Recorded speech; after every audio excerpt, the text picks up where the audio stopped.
Əziz və qiymətli cəmaət, Allah Taala'nın müvəffəqiyyəti, onun yardımı və köməkliyi ilə təcvid dərslərimizə davam edirik. Bugün bizlər sukunlu nun və tənvillər ilə əlaqəli hökmlərin dördüncüsü olan ixfa haqqında öyrənəcəyik. Sukunlu nun və tənvillər ilə əlaqəli hökmlərin dördüncüsü ixfa.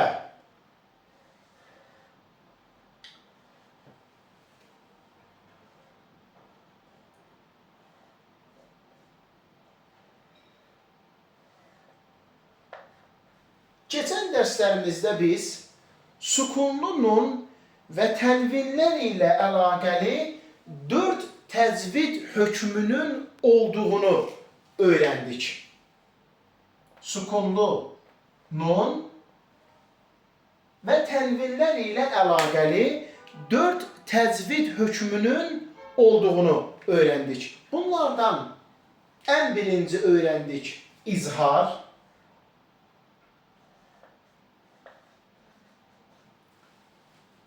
Sonra öyrəndik iqləb.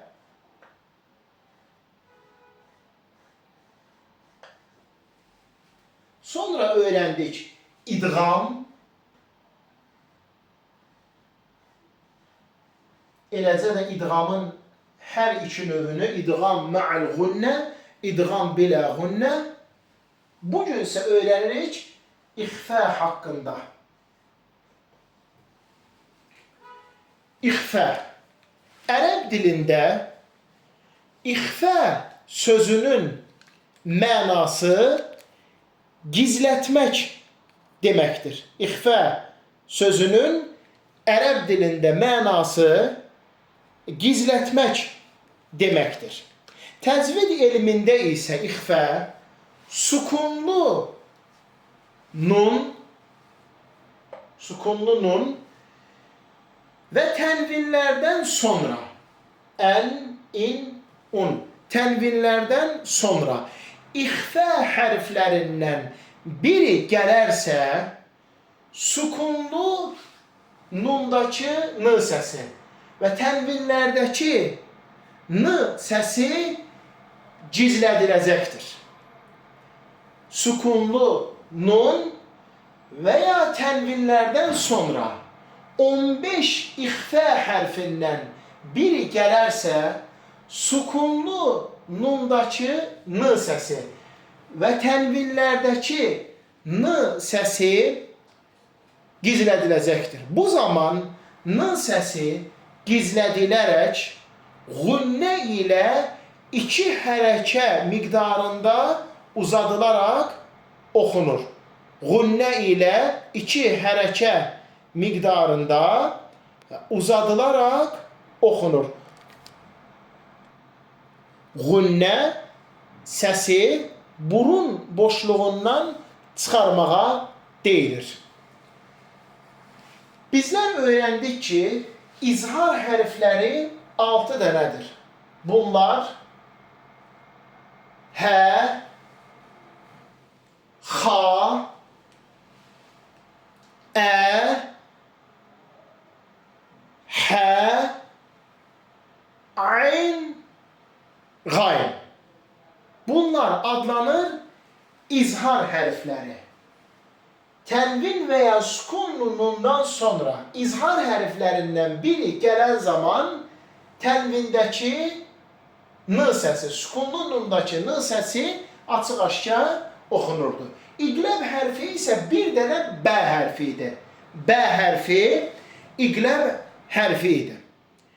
İdğam hərfi isə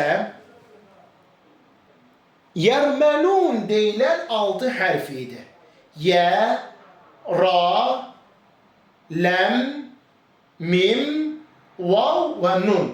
Bu hərflər idğam hərfləri idi. 6 izhar hərfi, 6 idğam hərfi, 12 hərf, bir dənə də iqləb hərfi, 15 hərf. Bu hərflərdən savayı olan hərflər ixfa hərfləri sayılır. Yerdə qalan 15 hərf ixfa hərfləridir. Tənvinlərdən və ya sukun nunundan sonra bu 15 hərfdən, ixfa hərflərindən biri gələn zaman n səsi gizlədilir və gunnədən, yəni burun boşluğundan 2 hərəkə miqdarında uzadılaraq oxunur. 2 hərəkə miqdarında uzadılaraq oxunur. Gəlin inşallah nümunələr yazaq və nümunələr üzərində ətraflı öyrənək. İxfa hərflərindən olan kəf hərfi. Baxın, sukun nunundan sonra ixfa hərflərindən olan kəf hərfi gəlib. Yazılış minkum, amma oxunuş minkum. Minkum.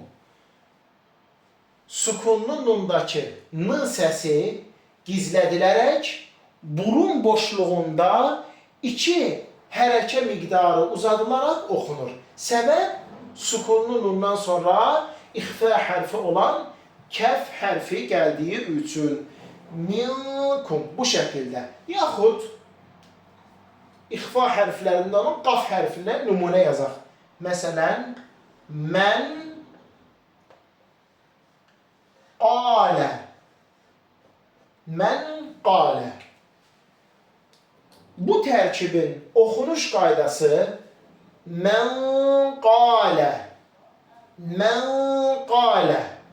Sukunlu nundakı n səsi gizlədilərək 2 hərəkə miqdarında uzadılaraq burun boşluğundan çıxarılaraq oxunur. Səbəb sukunlu nundan sonra ixfa hərflərindən biri olan qaf hərfinin gəlməsidir. Mən qalə. Mən qalə. Tənvinə aid nümunə yazağın. Məsələn,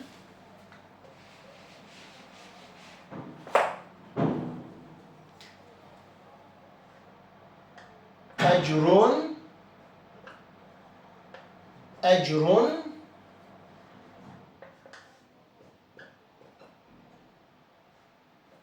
kəbirun. Əcrun kəbirun. Bu tərkibin oxunuş qaydası əcrun kəbirun. Əcrun kəbirun. Diqqət etsək, ra'nın üzərindəki tənvin, dammətən, un səsi açıq-aşkar oxunmadı. Tənvindəki n səsi gizlədilərək burun boşluğundan oxundu. Səbəb tənvindən sonra ixfa hərfi olan kəf hərfinin gəlməsidir. Əcrun kəbirun. Əcrun kəbirun. Bu şəkildə tənvin və ya sukunlu nundan sonra ixfa hərflərindən biri gələn zaman tənvinlərdəki n səsi və yaxud da sukunlu nundakı n səsi gizlədilərək gunnəli, yəni burun boşluğundan çıxarılaraq 2 hərəkə miqdarında oxunur.